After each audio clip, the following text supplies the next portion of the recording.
If you believe in the power of love, subscribe to Bear Tales for more heart-touching stories. Don't forget to comment your thoughts, because every love story deserves to be felt and shared. An unfaithful husband abandons his wife in her final days and brings his mistress to the funeral. All he cared about was finding out what she had left him in her will. But what he didn't know was that his wife, even after passing, had planned one last surprise. When he discovered what it was, he felt his blood run cold. The pristine hallways of Mount Sinai Hospital in Manhattan echoed with the steady beeping of medical equipment, a sound that had become all too familiar to Emily Harrison over the past months. The late autumn sunlight filtered through the vertical blinds, casting striped shadows across her hospital bed. At 34, Emily's once vibrant features had been hollowed by aggressive chemotherapy. Her honey blonde hair had long since been replaced by colorful silk scarves that her sister Olivia brought her every week. On this particular Wednesday morning, Emily sat propped up against her pillows, absently touching the diamond wedding ring that now hung loose on her thin finger. Her husband James was supposed to have visited yesterday, but he'd called with another excuse about an important real estate meeting that couldn't be rescheduled. It was the third time this month. Mrs. Harrison, Dr. Rachel Chen's gentle voice drew Emily from her thoughts. The oncologist stood in the doorway, clipboard in hand, her expression carefully neutral. "Do you feel up to having a conversation about your latest test results?" Emily managed a weak smile. "Of course, Dr. Chen, though I have a feeling I already know what you're going to say." Before the doctor could respond, rapid footsteps approached and Olivia burst into the room, her designer handbag swinging wildly. I'm here. Sorry I'm late. Traffic was absolutely insane on Fifth Avenue." She rushed to Emily's side, taking her sister's hand. At 31, Olivia was the spitting image of what Emily used to look like. Tall, athletic, with the same honey blonde hair and warm brown eyes. "Perfect timing," Dr. Chen said, closing the door behind her. "I was just about to discuss Emily's latest scan results." The atmosphere in the room grew heavy as Dr. Chen pulled up a chair and began explaining the newest developments. The cancer had spread more aggressively than they'd anticipated. The experimental treatment they'd been hoping would buy more time wasn't working as expected. Emily listened with an eerily calm expression while Olivia's grip on her hand grew progressively tighter. "How long?" Emily asked, her voice steady. Dr. Chen's professional demeanor softened slightly. "Without aggressive intervention, 3 to 4 months at most." "I'm so sorry, Emily." Olivia let out a choked sob, but Emily merely nodded, as if receiving confirmation of something she'd long suspected. "Thank you for being honest with me, Dr. Chen." After the doctor left, Olivia turned to her sister, tears streaming down her face. "We need to call James. He should have been here for this." Emily's lips curved into a bitter smile. "He's busy, Liv. Important meetings. You know how it is, busy." Olivia's voice rose sharply. "You're his wife, for God's sake. And where the hell has he been spending Aunt Martha's inheritance? Because it certainly hasn't been on your treatment." "Liv, please," Emily sighed, though a flicker of pain crossed her features. The inheritance from their distant aunt had been substantial. Nearly $5 million. James had insisted on managing it, claiming his background in finance made him better suited for the task. Lately, though, Emily had begun to wonder about some of his investment decisions. A knock at the door interrupted their conversation. Sarah Powell, one of the newer nurses on the floor, entered with Emily's medication. Tall, striking, with perfectly styled dark hair and expensive-looking scrubs, Sarah had only been working on the oncology floor for a few months. "Time for your morning meds, Mrs. Harrison," she announced with a bright smile that didn't quite reach her eyes. As Sarah administered the medication, Emily suddenly felt a wave of nausea, different from her usual symptoms. Running to the bathroom, she barely made it in time. Olivia followed, holding her sister's hair back as she retched. "This is new," Olivia remarked worriedly. "Should we call Dr. Chen back?" But Emily had frozen, a strange expression crossing her face. "Liv," she whispered, "what's today's date?" "October 15th. "Why?" Emily's hands began to shake. "I'm late. Very late." "Late for what?" Olivia asked before sudden realization dawned on her face. "Oh my God, Emily, are you saying—" "I need a pregnancy test," Emily said, her voice trembling now. The next hour passed in a blur of activity. Olivia rushed to the hospital pharmacy, returning with a test. When the two pink lines appeared, Emily stared at them in disbelief, tears finally breaking through her composed facade. "This can't be happening," she whispered. "The doctor said the chemotherapy, they said it would be impossible." "We need to tell James," Olivia insisted, already pulling out her phone. "No." Emily grabbed her sister's wrist with surprising strength. "Not yet, babe. I need time to process this." But as Emily lay in her hospital bed that night, alone with her thoughts, she couldn't shake the feeling that something was terribly wrong. The way James had been acting lately, the missing money from their accounts, the constant excuses, and there was something about Sarah, the new nurse. Something in the way she looked at Emily with those calculating eyes. Little did Emily know that at that very moment, James Harrison was signing the check for a down payment on a luxury penthouse in the Upper East Side. Across the table from him, Sarah Powell, who hadn't been a nurse for very long at all, was running her fingers along the rim of her wine glass, a triumphant smile playing on her perfectly painted lips. "To new beginnings," she purred, raising her glass. James clinked his glass against hers, not a trace of guilt on his handsome face. "To us," he replied. "And to Emily's generous Aunt Martha. May she rest in peace." The autumn wind howled outside the expensive restaurant's windows, carrying with it the first hints of the winter to come. But the real storm brewing would make the weather seem calm in comparison to the devastating revelations that lay ahead. Mirror tucked safely in her bedside drawer, it was December 31st, the last day of a year that had changed everything. James and Sarah were still in the Maldives when the call came. Olivia had insisted on being the one to deliver the news, her voice cold and clinical as she informed her brother-in-law of his wife's passing. "The funeral is in 3 days," she said flatly. "Try to tear yourself away from your vacation long enough to attend. You wouldn't want people to talk, would you?" The funeral was held at St. Patrick's Cathedral, a grand affair that Emily had meticulously planned. She had specified every detail, from the white roses adorning her casket to the music that would play. The church was packed with mourners, friends, family, colleagues, and even Dr. Chin, who sat quietly in the back, her eyes red-rimmed. James arrived exactly 7 minutes before the service began, wearing an appropriately somber black suit that still carried the fresh scent of department store tags. Sarah had the audacity to accompany him, though she at least had the sense to sit several rows back, attempting to blend in with the crowd. Throughout the service, James played the part of the grieving widower perfectly. He dabbed at his eyes with a monogrammed handkerchief, accepted condolences with a well-practiced look of devastation, and even managed to deliver a brief eulogy that had several elderly aunts reaching for their tissues. "Emily was the love of my life," he declared from the pulpit, his voice thick with manufactured emotion. "She fought so bravely, and I was with her every step of the way." In the front row, Olivia's knuckles turned white as she gripped her armrest, while Mr. Davidson, sitting beside her, wore an expression that might have been a smirk. The real drama, however, began 3 days after the funeral, when James received a call from Mr. Davidson's office requesting his presence for the reading of Emily's will. The lawyer's secretary specified that he should come alone, no guests or legal representation required. James arrived at the law office dressed in another new suit, this one navy blue with subtle pinstripes. He carried himself with the confidence of a man who expected to inherit millions. Sarah waited in a coffee shop across the street, no doubt already planning how they would spend their windfall. The conference room where Mr. Davidson received him was imposing, with dark wood paneling and views of Central Park dusted with snow. Olivia was already there, along with a court reporter and a videographer, another of Emily's specific requests. "Before we begin," Mr. Davidson said, adjusting his wire-rimmed glasses, "Mrs. Harrison left explicit instructions that this proceeding be recorded in its entirety. I trust you have no objections." James waved his hand dismissively. "Of course not. Shall we get on with it?" Mr. Davidson opened an elegant leather folder and began to read.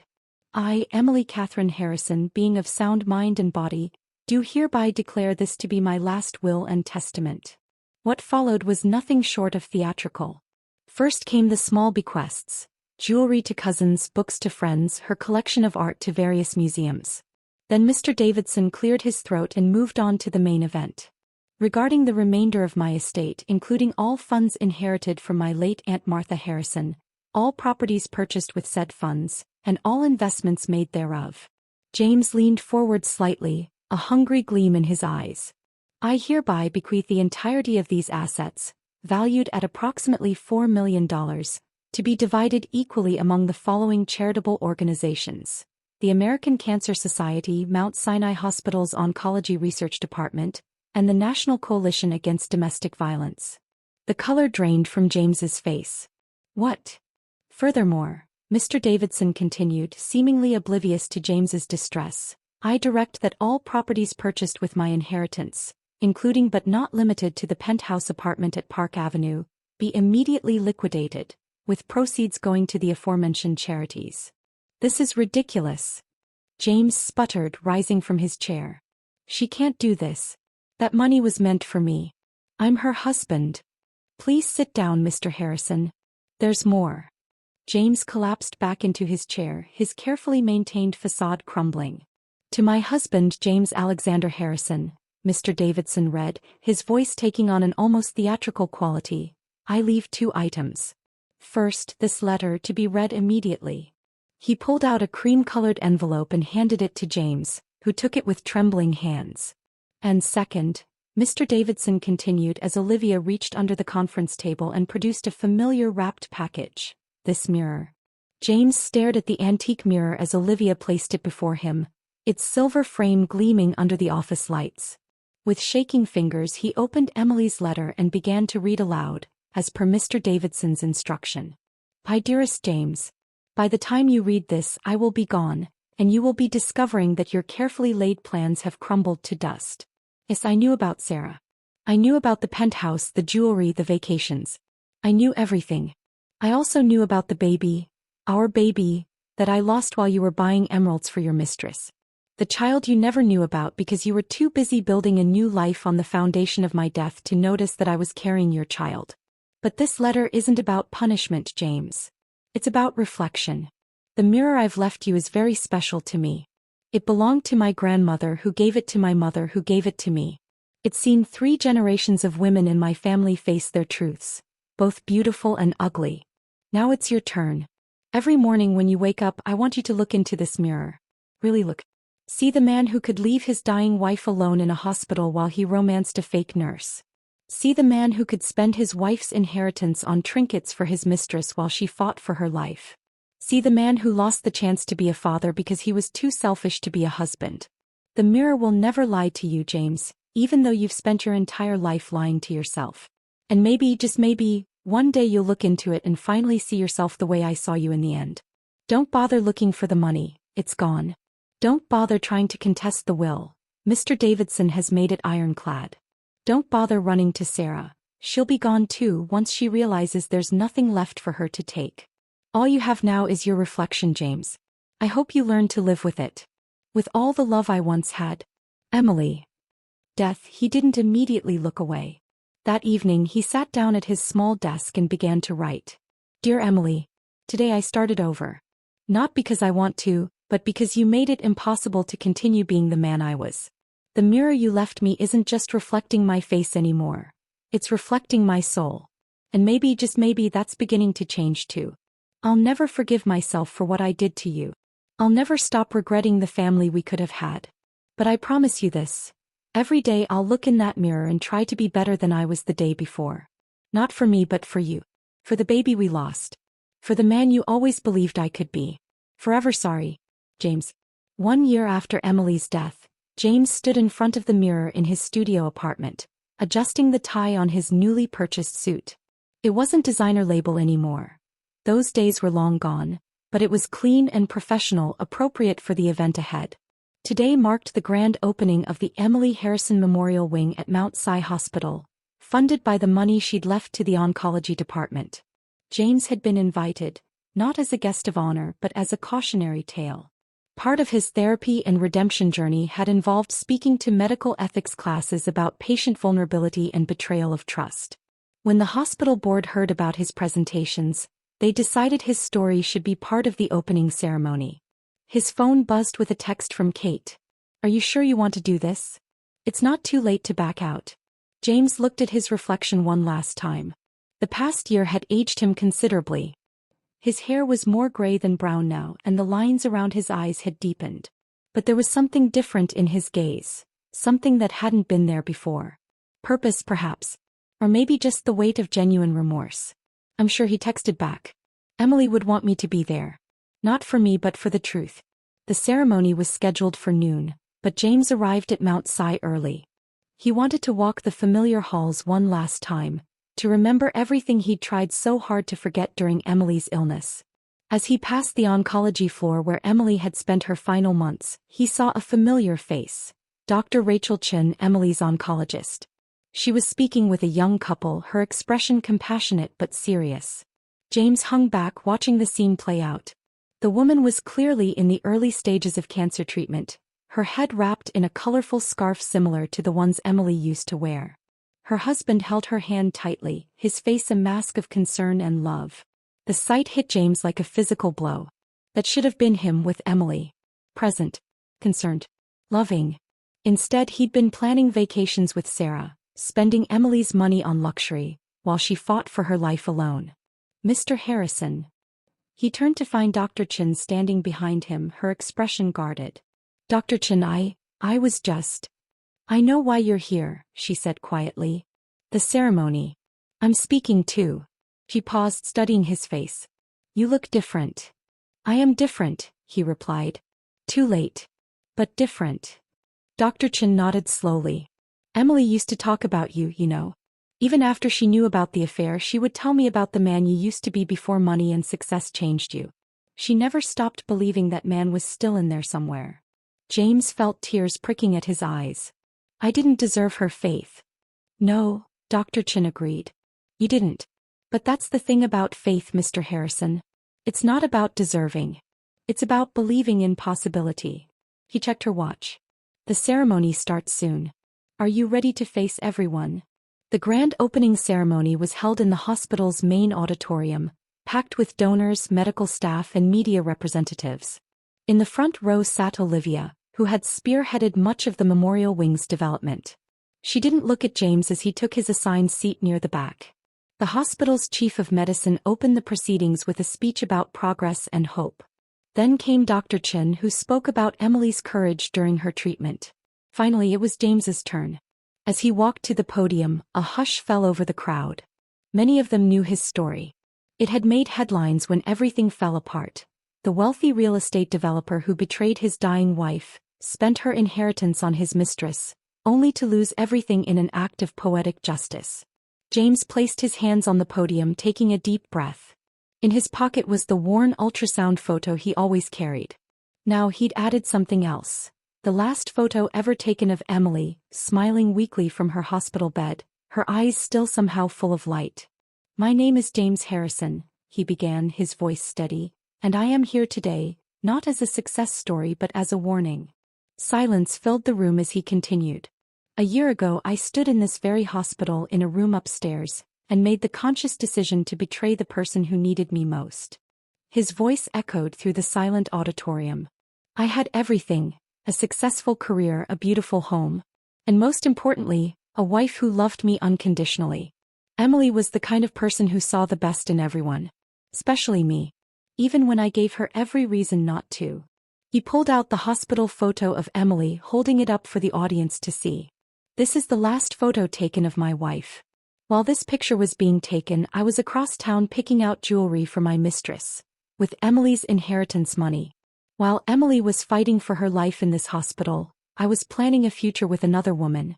While she was carrying our unborn child, a child I never knew about until after her death, I was betraying every vow I ever made to her. In the front row, Olivia had finally turned to look at him, her expression unreadable. Next to her sat Mr. Davidson, the lawyer who had helped Emily orchestrate her final act of justice. James continued, his voice hoarse with emotion. Emily left me two things in her will, a letter and a mirror. The letter told me the truth about myself, truths I'd been avoiding for years. And the mirror? The mirror was her masterstroke.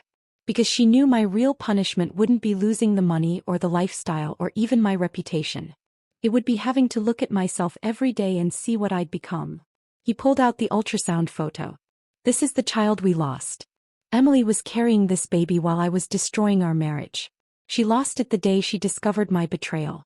Another life I'm responsible for ending. The auditorium remained deathly quiet. In the back, several reporters were frantically taking notes. The Emily Harrison Memorial Wing isn't just about providing care for cancer patients. It's about protecting them when they're at their most vulnerable. It's about remembering that behind every diagnosis is a human being who deserves loyalty, love, and respect. Emily understood that. She lived it. And in her final act, she made sure her legacy would help others when they needed it most. His voice cracked as he continued.